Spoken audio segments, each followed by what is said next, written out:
And we'll talk about the differences, in my opinion. Maybe it's not just an opinion, but how I taste the difference between those two leaves. Pennsylvania and Connecticut, they're pretty close geographically, but the tobaccos, they're not wildly different. Man, I don't know if that Pennsylvania is darker in color, if that's just a byproduct of the fermentation process. But to me, a Pennsylvania broadleaf, it seems to have a little bit harsher, a little bit more earthy, a little bit more like metals in the soil taste to me. And already that's got that Pennsylvania broadleaf taste.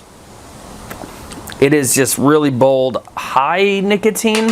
And I don't know, I've never measured if Pennsylvania broadleaf has more nicotine than a Connecticut broadleaf. In my mind it does. Let me know if you know in the comments section below. Tell me what you think.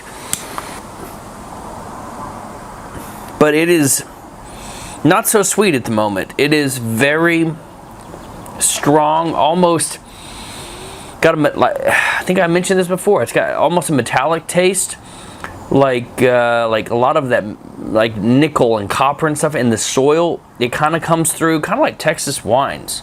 A lot of Texas wines, to me, they taste like taking a handful of coins and popping them in your mouth. And California wines don't have that. Now, we're talking a long way from here, right? A couple thousand miles or something like that. It's a long way from here to California.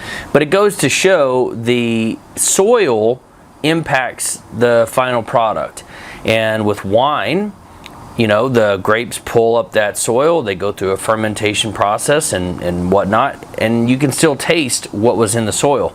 And you can definitely taste that in cigars. I think it was one of the Macanudo, the one that they wrapped in the banana leaves.